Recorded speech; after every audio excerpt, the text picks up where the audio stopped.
গরুর ভুঁড়ি অনেকে অনেকভাবে রান্না করে, তো আমি একভাবে রান্না করি সবসময়। অ্যাকচুয়ালি সবসময় না, বিয়ের পর থেকে এভাবে রান্না করাটা আমি আমার শ্বশুরের কাছ থেকে শিখেছি। মোটামুটি বেশ অনেকগুলো রান্নাই আমি আমার শ্বশুরের কাছ থেকে শিখেছি। যতদিন বেঁচে ছিলেন উনি আসলে আমাকে অনেক কিছুই শিখিয়েছেন, তার মধ্যে এই গরুর ভুঁড়ি রান্নাও একটা। আমার শাশুড়ি এখানে খুব সুন্দর করে গরুর ভুঁড়িগুলো পরিষ্কার করে কেটে দিয়েছে। এখন আমি এগুলো রান্নার জন্য বসাচ্ছি। এখানে ভুঁড়ির মধ্যে আমি যাবতীয় যত মশলা আছে সব কিছুই ব্যবহার করব। প্রথমে এগুলো আমি পানি দিয়ে খুব ভালোভাবে রান্না করব, যতক্ষণ না একদম পুরোপুরি সেদ্ধ হয়ে যায়। তো এখানে পেঁয়াজ, গরম মশলার সাথে আদা বাটা, এর সাথে পরিমাণ মতো রসুন বাটা সব কিছুই দিয়ে দিচ্ছি। এর সাথে আমি দিয়ে দিব লবণ, মরিচের গুঁড়ো, হলুদের গুঁড়ো, গরম মশলা গুঁড়ো, মানে মাংসের মোটামুটি যত মশলা আছে সব কিছুই আমি এর মধ্যে দিয়ে দিব। আমার শ্বশুর আসলে রান্নায় বেশ এক্সপার্ট ছিলেন, আর উনি তো দেশের বাইরে ছিলেন, শেফও ছিলেন। তো ওই হিসেবে ওনার রান্নার একদম আলাদাই টেস্ট। তো আমি যতটুকু অল্প সময়ে শিখতে পেরেছি, ভাগ্যে যতটুকু ছিল ততটুকুই শিখে নিয়েছি। তো মোটামুটি তার মতো করে আমি রান্নার চেষ্টা করি, কিন্তু তার মতো কখনোই হয় না। বাবার মতো না হলেও মোটামুটি আমার রান্নার টেস্ট ভালোই আসে ওনার রুলসগুলো ফলো করার কারণে। তো লাস্টে আমি এখানে একটু সরিষার তেল দিয়ে দিয়েছি। এখন কড়াইতে আমি পরিমাণ মতো পানি দিয়ে দিব এই ভুঁড়িগুলো সেদ্ধ হওয়ার জন্য। এরপর চুলার আগুন একদম হাই হিটে দিয়ে এগুলো আমি রান্না করব বেশ খানিকক্ষণ।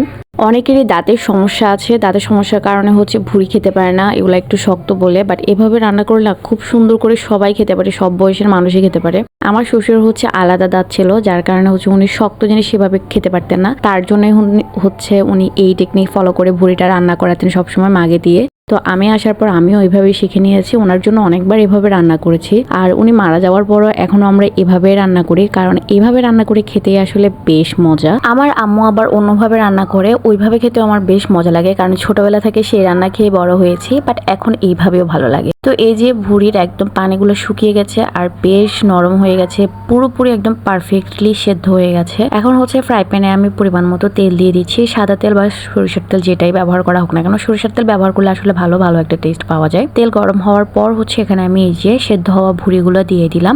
এখন এটাকে ভালোভাবে তেলের মধ্যে ভেজে নিব যতক্ষণ না একদম কালারটা চেঞ্জ হয়ে আসে। এই প্রসেসটা আমি চুলার আঁচটা একটু কম রেখে সময় নিয়ে নেড়ে চেড়ে তারপর করেছি, কারণ এই পর্যায়ে চুলার আঁচ বাড়িয়ে দিলে মশলাগুলো পুড়ে যায়, ফ্লেভারটা নষ্ট হয়ে যায়। তো তার জন্য একটু সময় নিয়ে এই ভাজার কাজটা আমি করি সব সময়।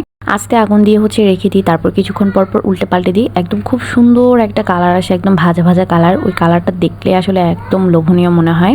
যখন এগুলো একদম সম্পূর্ণ ভাজা হয়ে যাবে, কালার চেঞ্জ হয়ে আসবে, তখন এর মধ্যে আমি দিয়ে দিব বেশ খানিকটা পেঁয়াজ কুচি। আমি আগে পেঁয়াজ কুচি করে রেখেছিলাম, তো এখানে বেশি পরিমাণে পেঁয়াজ কুচি আমি ব্যবহার করি। পেঁয়াজ কুচিটার কারণে এটার টেস্ট একদম অন্যরকমই আসে। তো পেঁয়াজ কুচি দেওয়ার পর এখানে আমি দিয়ে দিচ্ছি আবার ধনিয়া পাতা কুচি। এখানে আবার কাঁচামরিচও দেওয়া যেতে পারে, বাট হাতের কাছে ছিল না বলে আমি কাঁচামরিচটা ব্যবহার করতে পারিনি।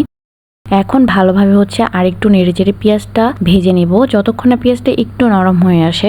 এইভাবে গরুর ভুঁড়ি রান্না করলে না হেঁটে হেঁটে ঘরের সবাই অর্ধেকটা খেয়ে নেয়, পারলে তো পুরোটাই খেয়ে নেয়। বাট যেহেতু ভাত দিয়ে খাওয়ার জন্য এটা রান্না করি, তাই একটু পরিমাণে থাকে যাতে ভাত দিয়ে একটু টেস্ট করতে পারি।